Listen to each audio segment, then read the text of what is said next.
Assalamu alaikum. My name is Dr. Saqib Iqbal and welcome to lecture number 6 of software construction. Today we'll talk about Java implementation of the classes we studied in the last lecture.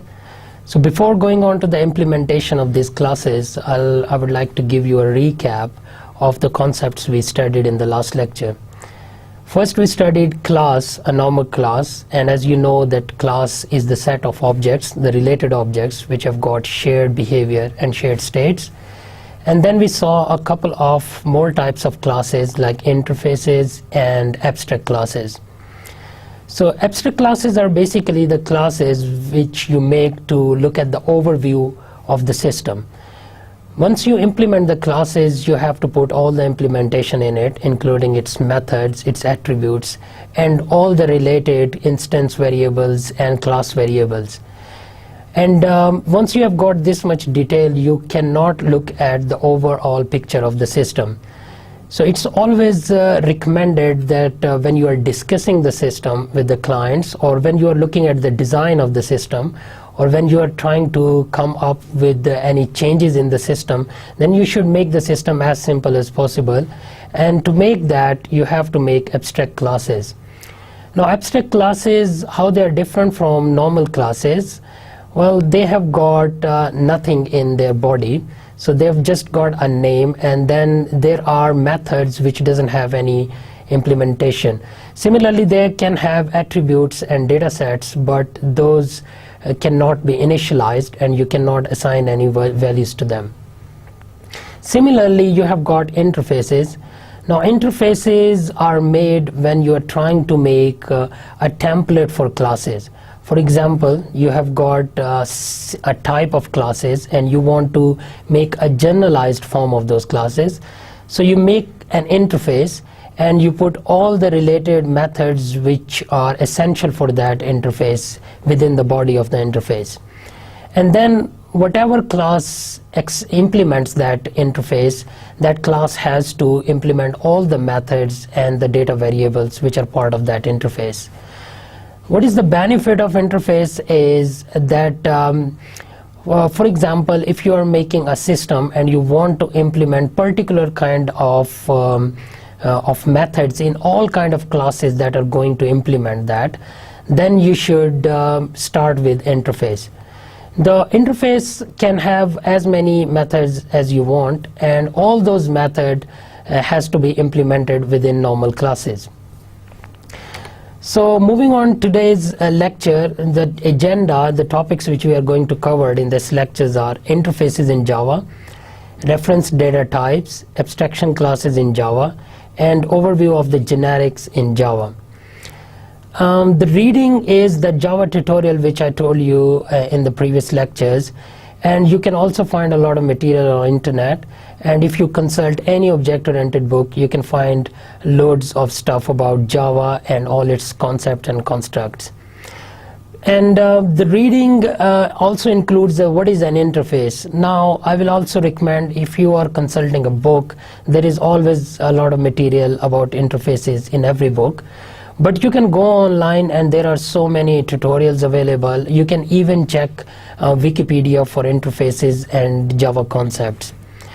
And then inheritance is also as important, because without inheritance you cannot implement polymorphism, as we discussed in previous lectures.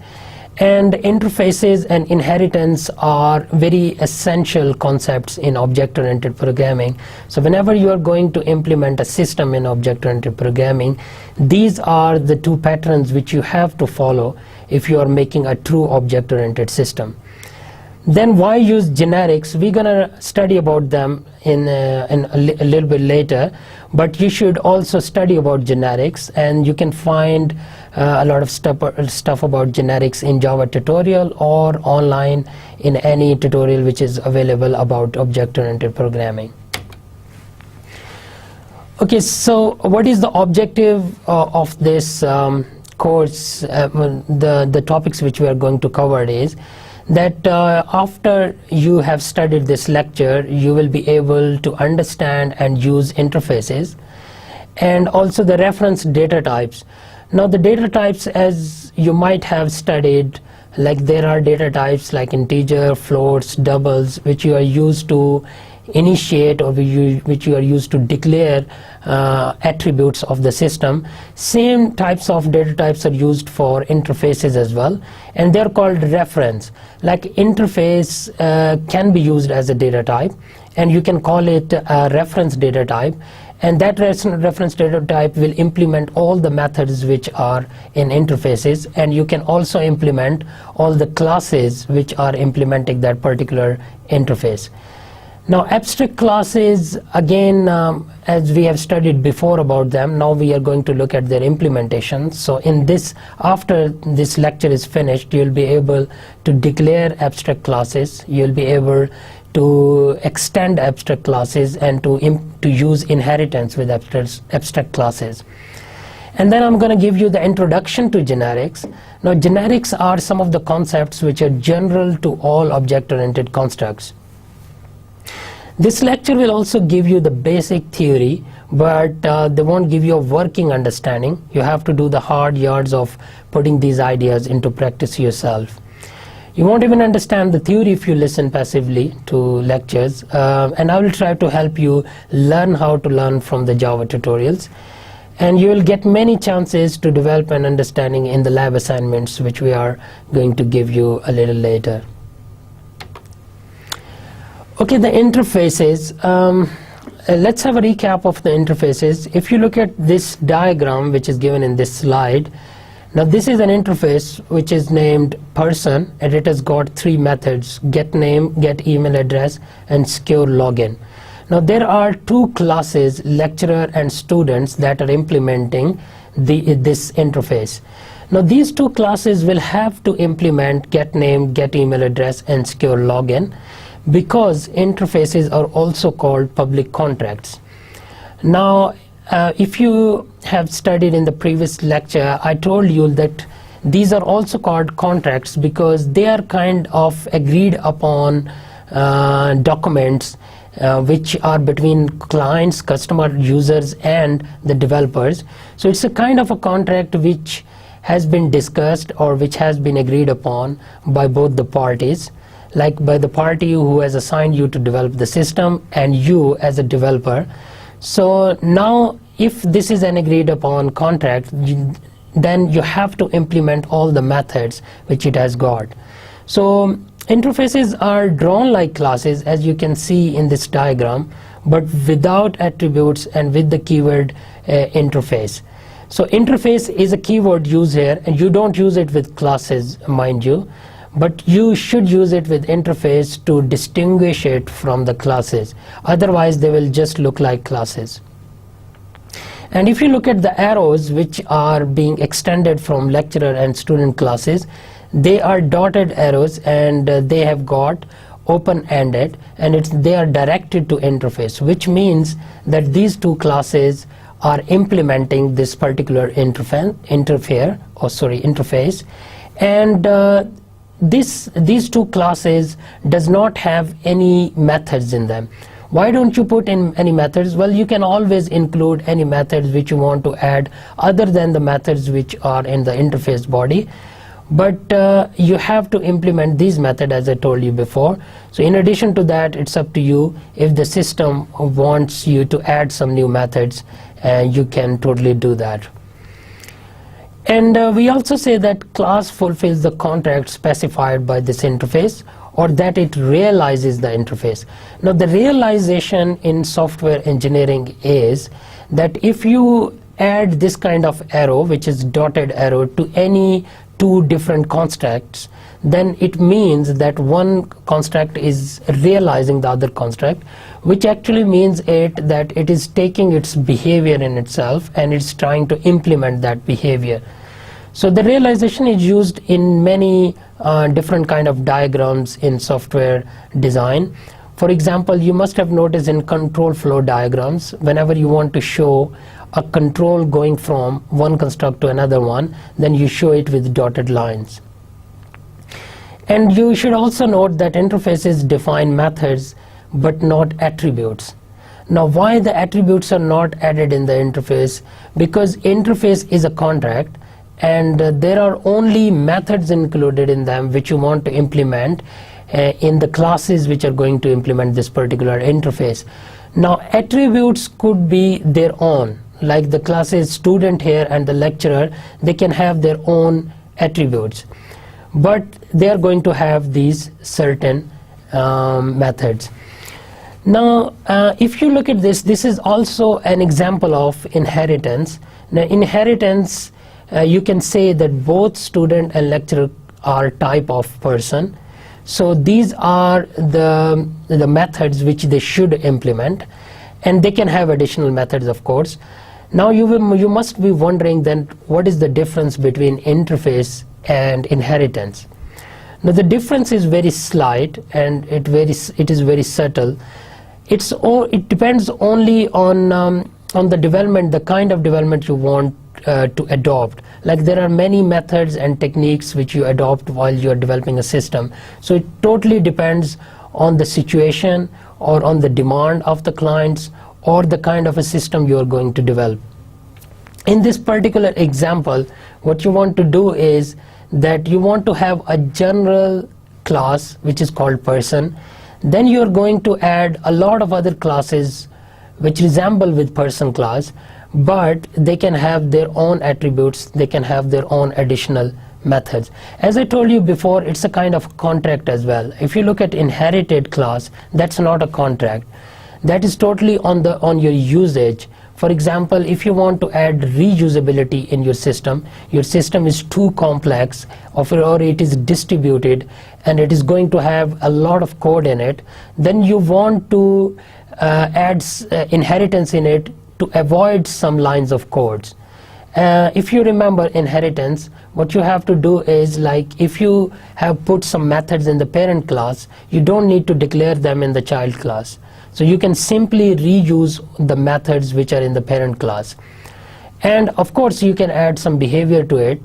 Of course the children always have some additional behavior of their own, but you can take the exact code from your parent class and you can use in the child class.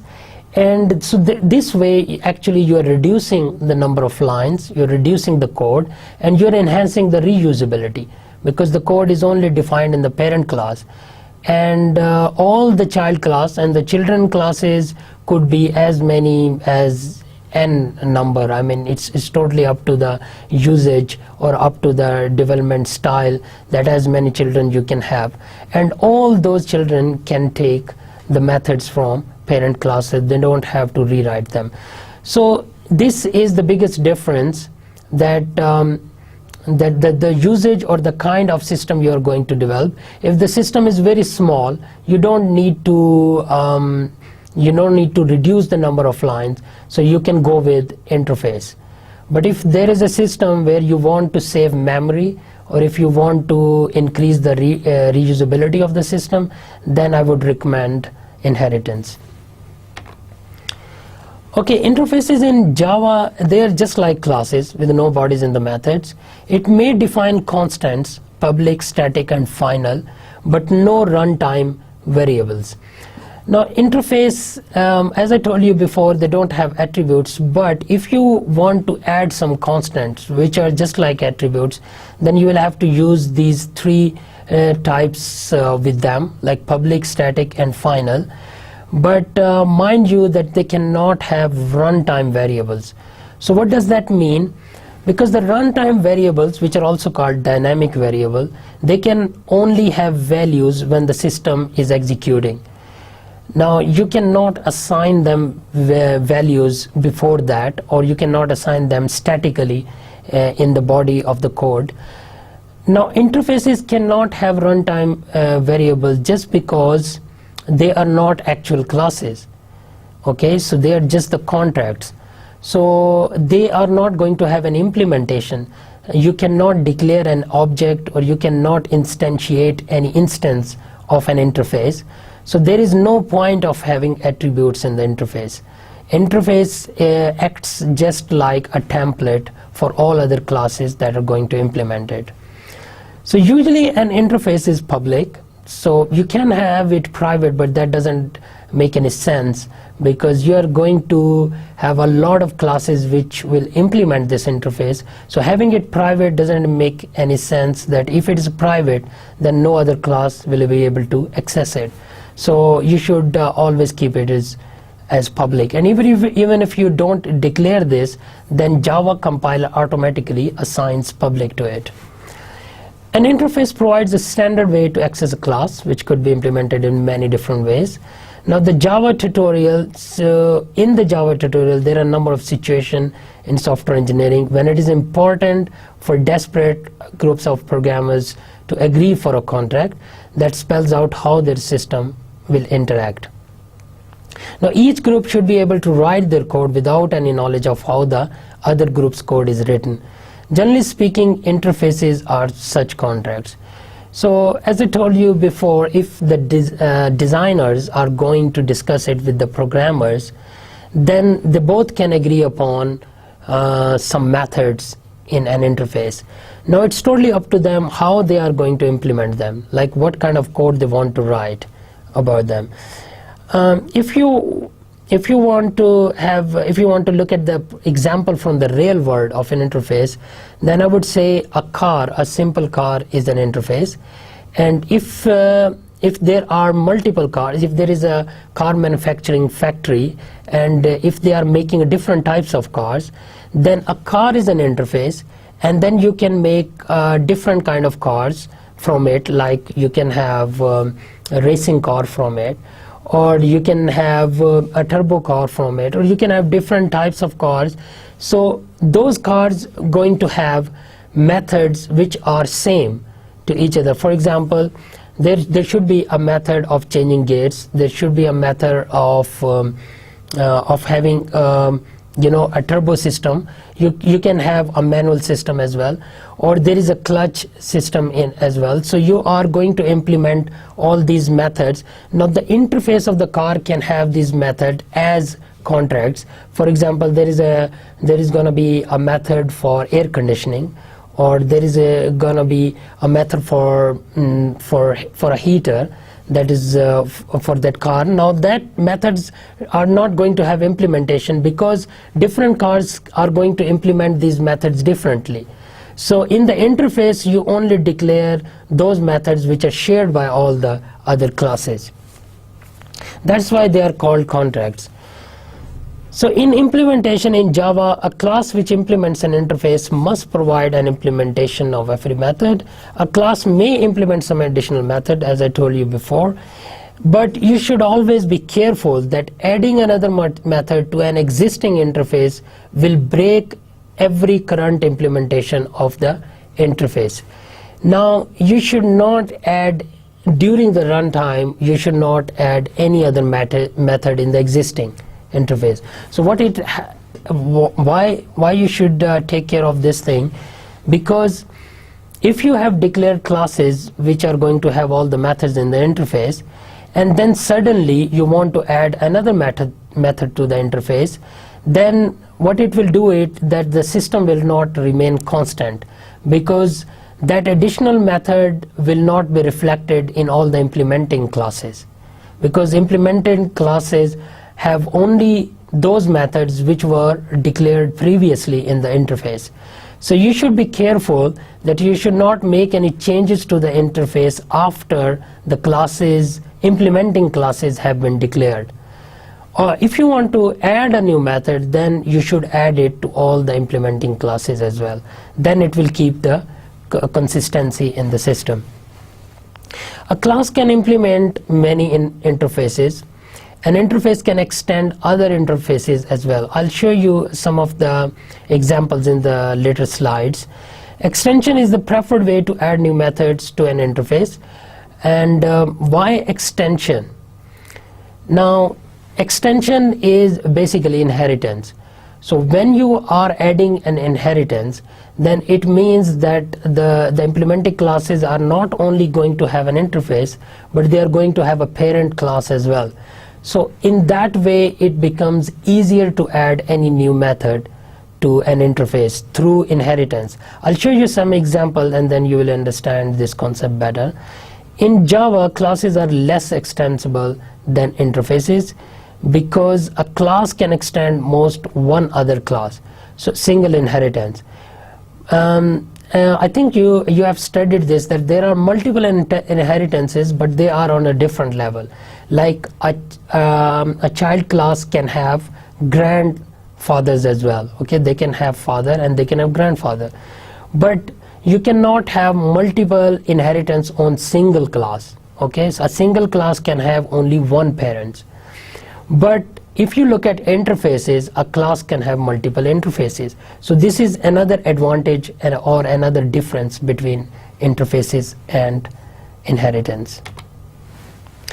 Now if you look at this class, and this class is an interface, and its name is bicycle.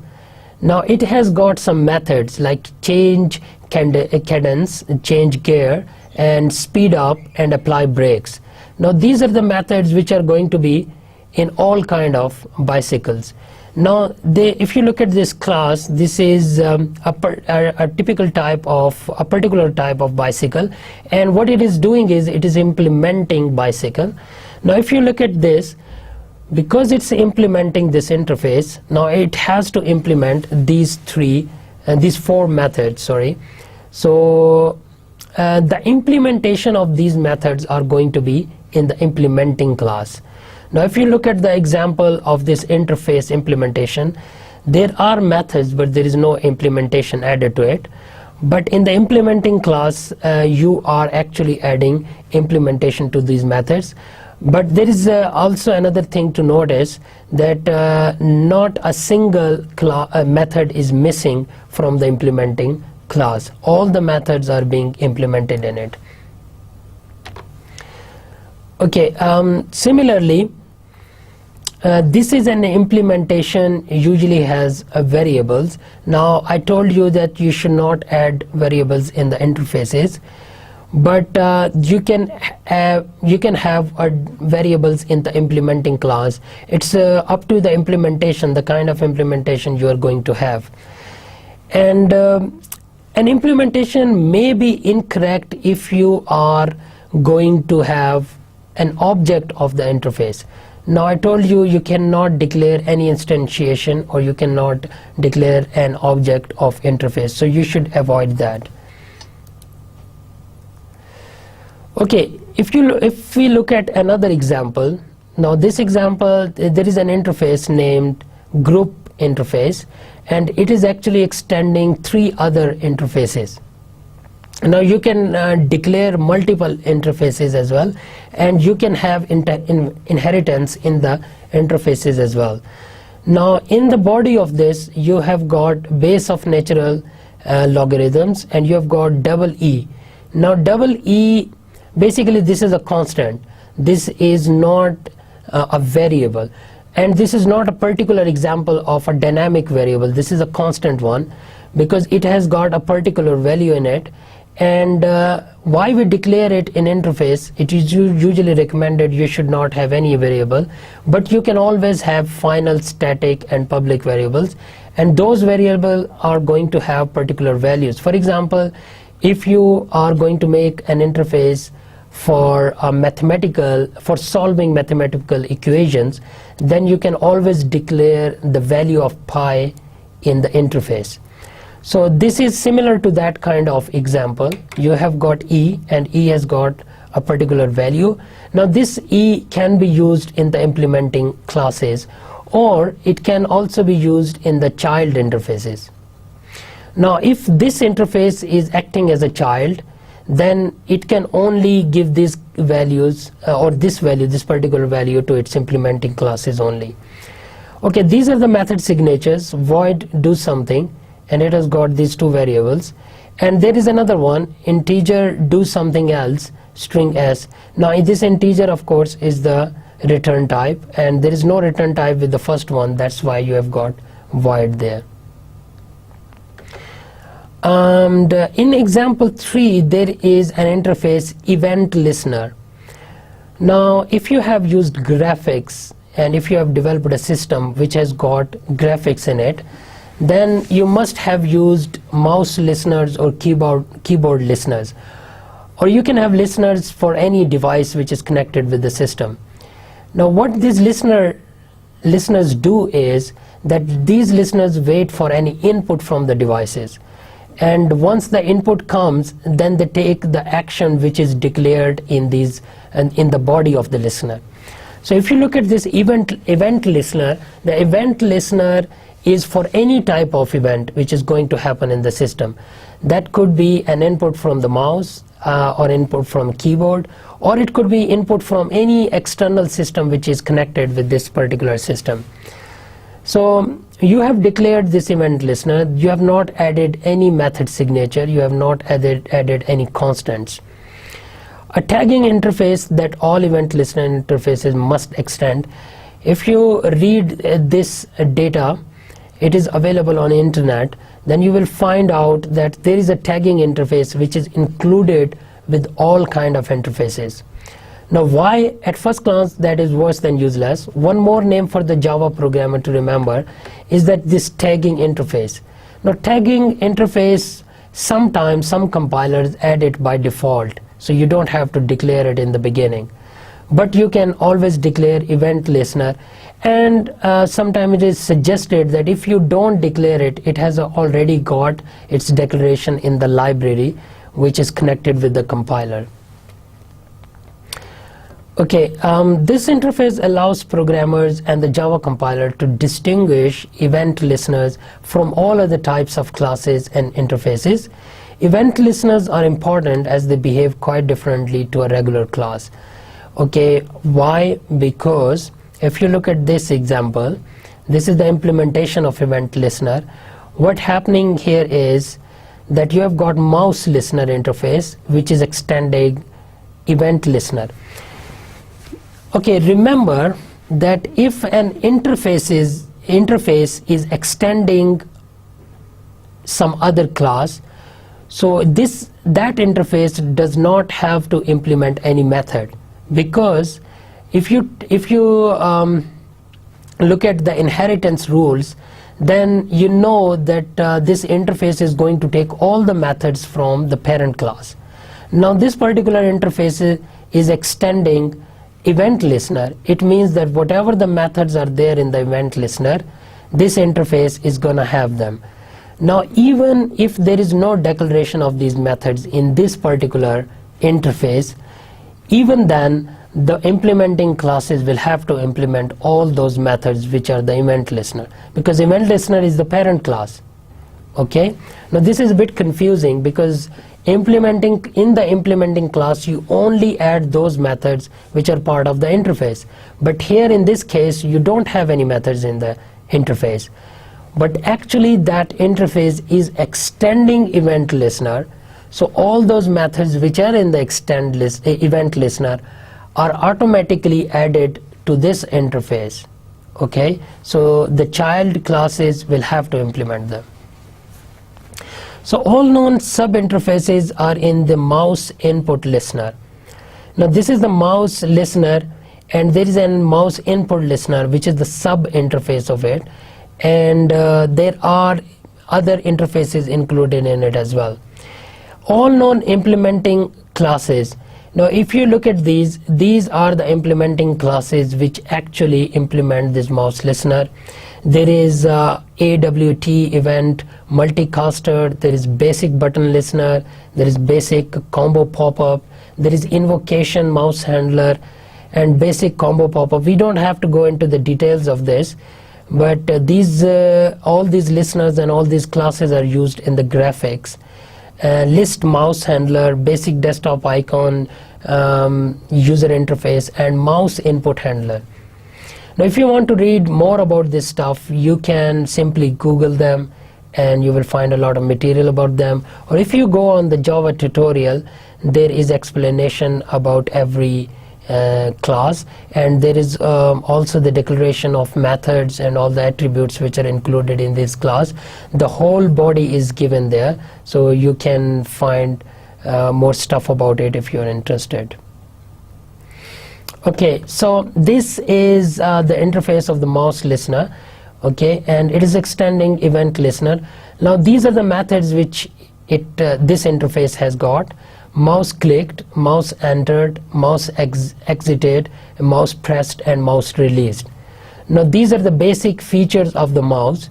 The mouse listener, what it is going to do is that if there is any event or if there is any action out of these methods, then this mouse listener will take action accordingly. For example, if there is a mouse clicked, or if mouse is entered, or if the mouse is exited, or if it is pressed in any way, like it has got two options to press, left and right, or if any of those options is pressed, then it's gonna send a signal to the mouse listener, and then appropriate type of action will be taken accordingly.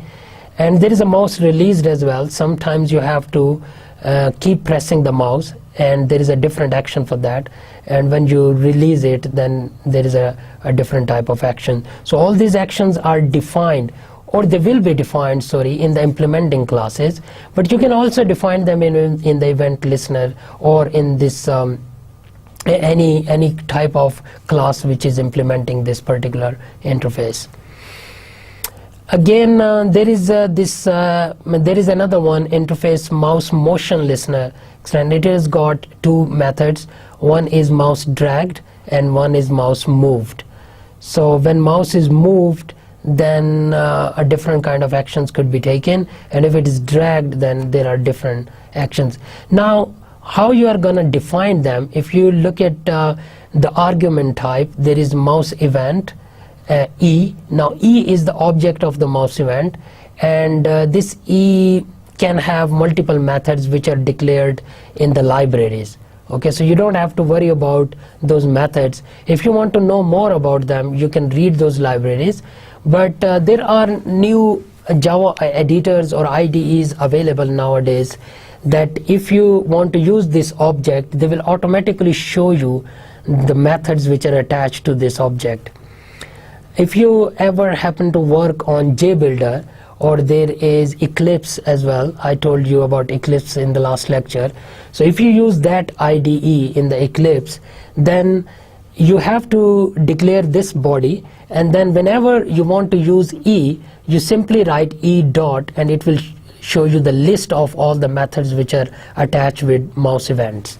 Okay, so you don't have to memorize them, because there is a long list of methods which are attached to this particular interface. Okay, and there is another interface, mouse input listener.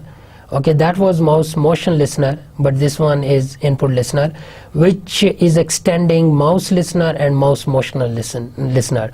So again, there is a kind of inheritance in the interface which you can use. Okay, I would recommend you to implement this code in Eclipse IDE or any type of IDE which you have got, and try to run it and try to see what it does.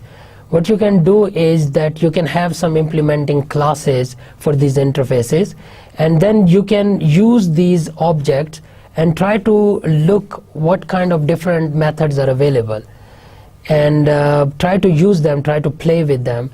In that way you will have better understanding of these methods and their usage. Okay, now this is the design of the interfaces which we just talked about. Now if you look at this, this is package diagram. I showed you before in the previous lectures that packages are basically the sets of the classes which are related to each other, and you can also mention interfaces on all the implementing classes in the packages. Now I told you before, the package is a rectangular box which has got a top rectangle on top of it as a sign that it is a package, and of course you have to distinguish it from classes diagram, so this is a different kind of notation for it. And this is another one, another package. Now in this package you have got mouse motion listener interface, and it has got two children interfaces like a mouse listener and mouse input listener. And similarly, these two are extending this interface, which is event listener. Now event listener is the parent of these two interfaces, and this interface is the parent of these two specialized interfaces, And there is one class which is actually realizing this particular interface, which is mouse input listener. Now what is this class doing here? It is a drawing area. So if you are going to draw something, okay, if you are going to develop a system which in which you can draw some diagrams, or you can draw some pictures, then you can use mouse motion with it. If you ever worked on MS Paint, then you must have seen that all the painting which you do in MS Paint is with the help of mouse. So it has got different kind of actions which you can take, different kind of drawings you can make, but all of them are with the help of mouse. So similar, if you are going to develop a similar kind of system, then there is a drawing area class which you will have to implement, and that drawing area is actually realizing mouse input listener. So whenever there will be any input from mouse, this drawing area class will have particular methods which are part of this interface, and that methods have got implementation of that motion of the mouse. Okay, so whatever the motion that mouse is doing, then accordingly you are going to take action within this class. Okay, using an interface as a type. Now this is an advanced kind of functionality of an interface, that you can use it as a type as well. Now this might be a little bit difficult for you to understand, but if you look at it this way, like whenever you make a type of an attribute, what you do is that you give it a data type. There are different kind of data types like float, double, long, integer, short, or if you are going to have a string type, then you have got character and string data types. Similarly, you can make data types of interfaces as well. So what you do is you simply write the name of an interface in the place of a data type, and then you can declare any variable with it. So that variable will act as that interface. Okay, that variable will have all the functionalities which are part of that interface, and you will use it as a data type in different kind of situations. I'll show you examples a little later. Okay, when you define a new interface, you're defining a new reference data type. Now why we call it a reference? Because that data type is a reference to that particular type of interface.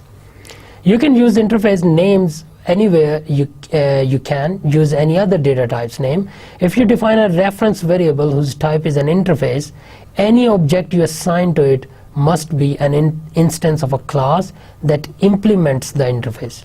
Now this is very important, because if you are using an interface as a data type, then you can only use it within a class that is implementing that interface, because interface is only interacting with its implementing classes. Okay, so you cannot use that data type in any other interface or in any other class that is not part of this interface. Okay, because it's a kind of a contract. Okay, we also call it a public contract. So if you go out of the contract, it means that you are violating that contract, and you are using the interface in such a situation where it is not supposed to be. Okay, and if you want to read about the usage of the data type or the usage of interface as a data type, then you can go on this Java tutorial and you can find these links there, and it has got all the explanation about the usage of this particular kind of data type. A method for finding the largest object in a pair of objects for any objects that are instantiated from a class that implements relatable. Now if you have got this interface which is called relatable, and it has got a method is larger than.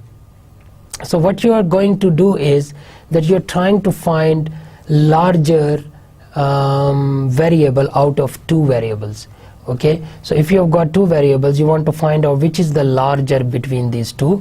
So what you can do is you can make an interface relatable, and you can have a method is larger than within that relatable method.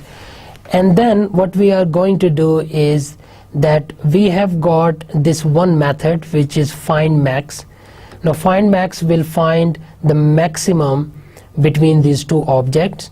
So what it is doing is that it is using that interface as a data type.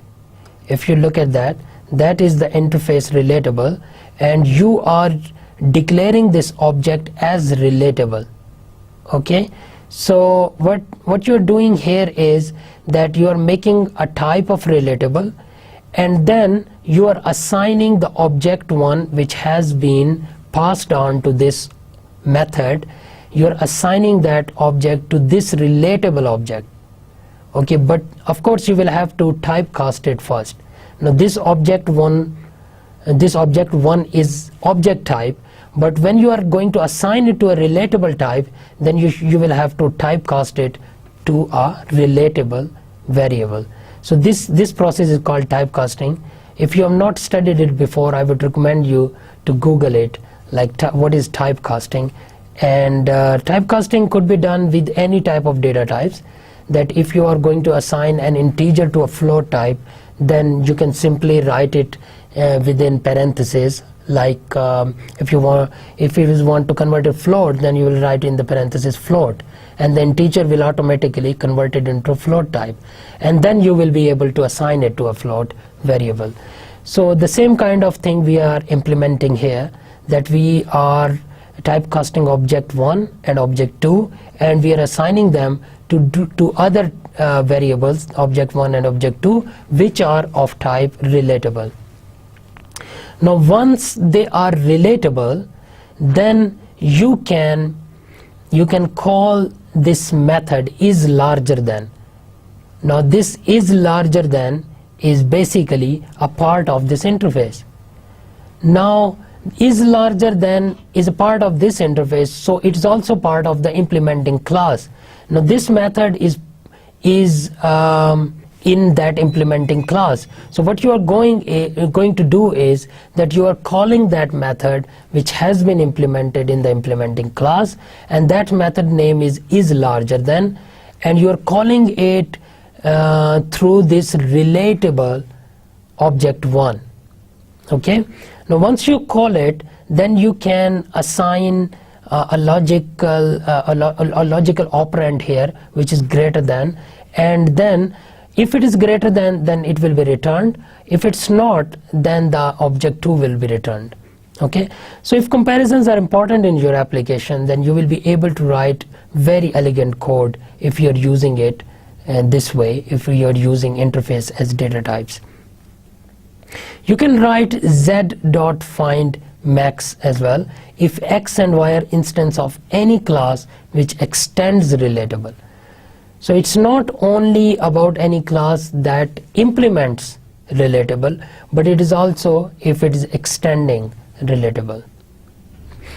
Okay, but there are some dangers of using interfaces as a type as well, or those dangers are that you can mismatch two different types, and if you are mismatching them, then it will obviously give you a compile time error. Because how you can mismatch it, I'll show you an example. Now that is the code which we wrote in the previous example. Now you can get a compile time error if object 1 dot is larger than object 2 were in the body of this method. Because if you put it in the body of this method, then basically if this method is not part of that class which is implementing the interface, then of course there is going to be a compiler error, because compiler won't be able to understand that what kind of relationship you are going to implement here. Because if the class is not implementing the interface, then the method is not there, and the compiler will throw an exception. So what you can do is, to avoid this kind of exception, you can have exception handler in your code. Okay, I'll show you that example of exceptional handler in the next slide. Okay, and we invoked it as x.find largest if y dot is larger than does not accept z as a parameter. So if there is any kind of data type mismatching in the arguments or in the parameters, then of course you are going to have a compiler time error. If it is easy for a programmer and a compiler to determine the class of all arguments in every method call, then you can avoid these dangers. How you can do is, okay, this is okay, before going on to the example of handling these exceptions, if you look at the type rules, now we have got this diagram in which we have got interface I1, and it has got two methods, M1 and M2. There is a class C1 that is implementing I1. So this is the code for writing an interface. If you are going to implement an interface, you will add this keyword to the implementing class. This keyword is implements. You should know the difference between implements keywords and extends keyword. Extends is used for inheritance and implements is used for interfaces. Yeah. Okay, so you've got these two methods, M1 and M2. If you look at it, you don't have any implementation of these methods there. But if you look at here, you have got these curly brackets which show you that you're going to implement these two methods in this class. Similarly, this interface I2 is extending I1. It means that this is a child interface of this I1.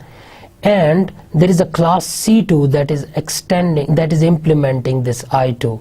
So you can look at this, that there is a realization stereotypes here, there is a realization arrows here. So this is how you show them in the design. But how you use them is that you have got C1A. Okay, A is a reference variable of type C1, and you have got B, which is again a reference variable of C1. Here you have got P, which is a reference variable of type I1. Now what is I1? I1 is the interface. Remember, you can use interface as a data type. So here is an example of that usage, like I1 is being used as a data type here. And then what you are doing here is that the P is interface I1 type and P is calling M1. Now how can P call M1? Now P is an interface. Interface cannot call any method because it cannot implement any method. So, but if you use them as a data type, then you can always call the methods. So this is another way of calling interfaces methods. I told you before in the beginning of this lecture that you should not make an object of an interface and you should not call any methods of an interface because they don't have any implementation. If you do that, you're gonna get compiler error. But here you can use it as a data type, and when you are using it as a data type, then you can simply call the methods because methods implementation is always there in the implementing class. So you are calling p.m1.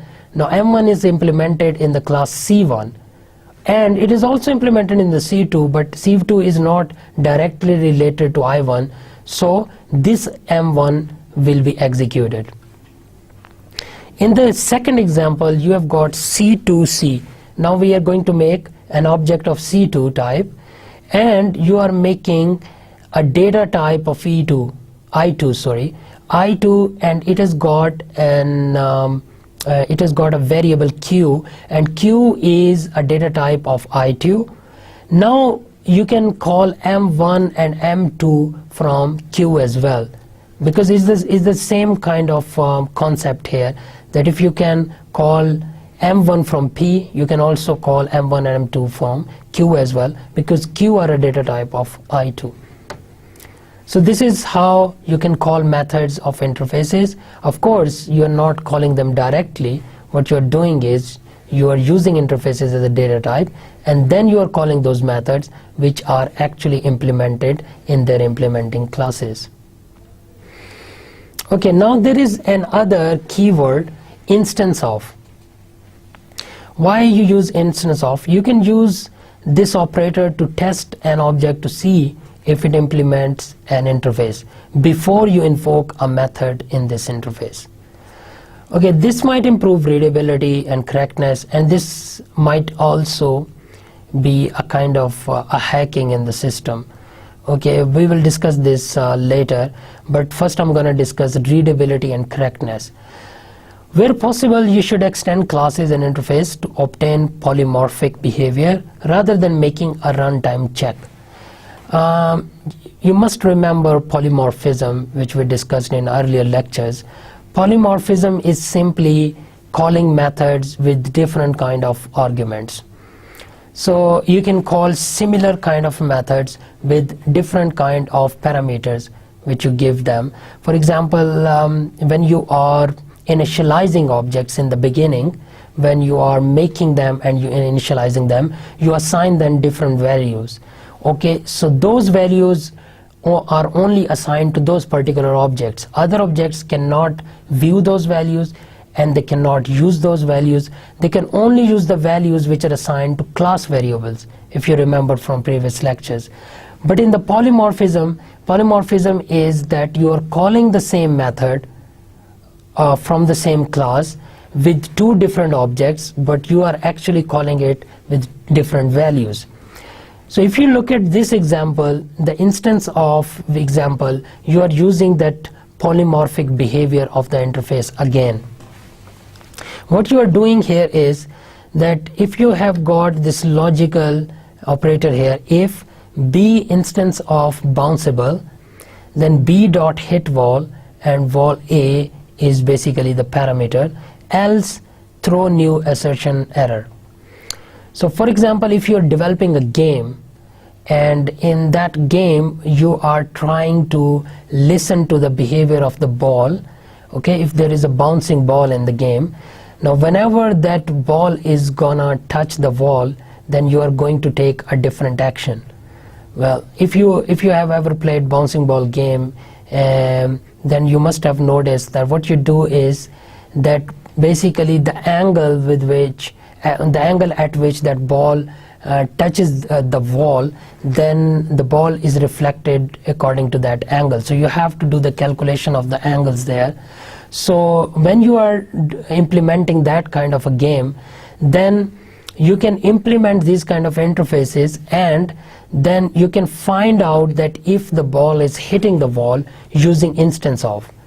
So this bounceable is an interface, and you are making an instance of bounceable here. So B is the instance. Now if there is a hit wall object implemented in the bounceable, then it will give you a true value. And if it is not, then of course you can throw an exception, and you can take the action accordingly, according to that exception which has been thrown. Okay, so a new exception is being thrown here, throw new assertion error, B. Okay, so the B has to be instance of bounceable. Similarly, we have got date, some date, a new date, and throw an exception if some date is not relatable. So what we are doing is that date instance of relatable. So this instance of will tell you if the date is instance of relatable. If it is not, then of course a new exception will be thrown, and you can handle it in the exception handler code.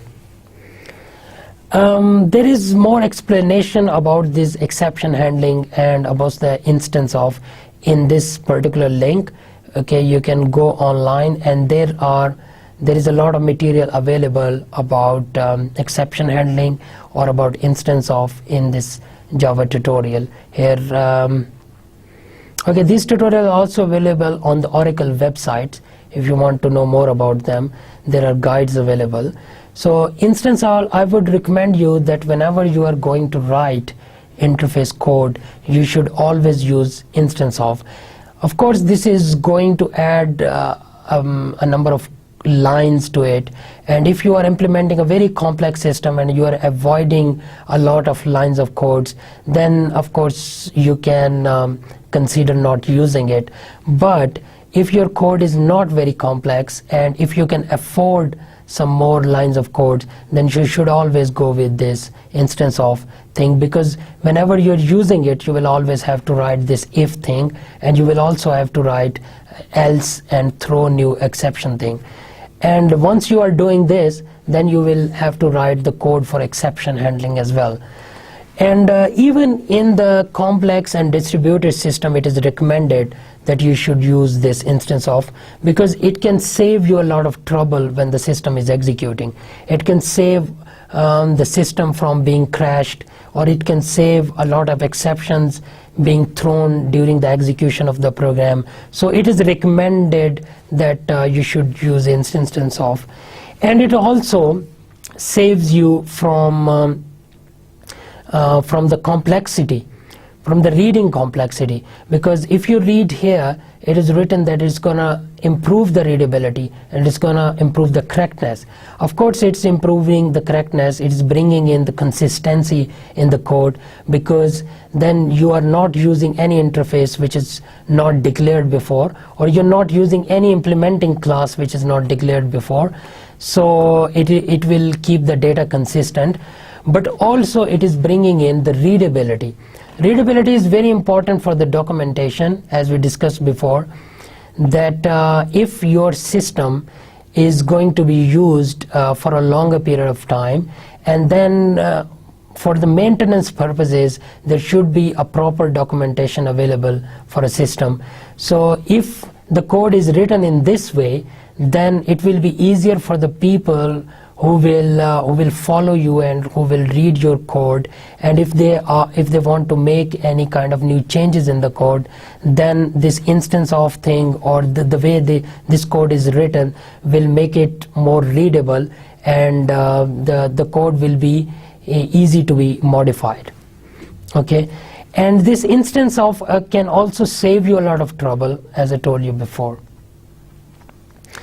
Okay, then we have got abstract classes, but before going on to that, I think we should wrap up here, because we are going to start the next lecture from abstract classes. So we're going to conclude this lecture here, but before finishing it, I would like to recap what we studied today. So what we saw in the beginning is that I gave you a revision of these basic concepts of abstract classes, interface classes, and normal classes. And I also told you about inheritance and the interfaces. So first we discussed it on the design level. There are different kind of diagrams which you use for these three different constructs. And those diagrams are similar to each other, but they have got a slight different notation to keep them distinguished from each other. And what you do is basically the interface is written with its implementing classes with the realization constructs. And what you do is that you show only those methods in the interface which you are going to implement in its implementing classes. You can of course write additional methods in the implementing classes as well. And then we saw the inheritance. In the inheritance, what you do is that you write different methods in the child classes, because the methods which are in the parent classes, that are automatically going to be used by children classes, so you don't have to rewrite them. So it can improve the reusability this way, that you are not writing the same exact code again and again. But in the interfaces, what you do is that you are going to implement them. So only advantage you are going to have is that you are not going to write the name of those methods in the implementing classes. But of course, when those classes are going to be implemented, then those methods are going to have their own body or their own code in them. And then we look at some examples of interfaces, that how you write their code in Java. And we saw that in the interfaces you can write the keyword implements with the implementing classes, and you can extend interfaces as well. You can have multiple interfaces with one class, but you cannot have multiple parents with children class. You must remember that. And we also saw that extends keyword is used for inheritance and implements is used for interfaces. And we saw some examples of interfaces and inheritance, and we also saw that there are some keywords which you can use to improve the readability and correctness of the code. Instance of is one of those keywords, and we also saw that interface, you don't write data variables in the interface, you can only write static and final variables, or those variables whose value is not going to change during the execution of the system.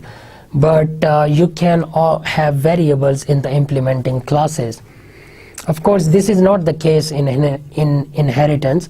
In inheritance, you can always have variables in the parent class, because parent class is a normal class anyway in inheritance. And in the end, we saw this keyword instance of, which you should always use, because if the data type which you are going to use in the system is not a data type of the interface in which you are writing this, then the compiler is always going to throw an exception. To avoid that exception, or to avoid your system being crashed, you should always use instance of. You can put it in if body, if and else body, and then you can write the code for the exception which it is expected to throw. So that is the end of our today's lecture. In the next lecture, we will discuss about abstract classes and their implementation in Java. तब तक के लिए इजाज़त दीजिए. अल्लाह हाफ़िज़.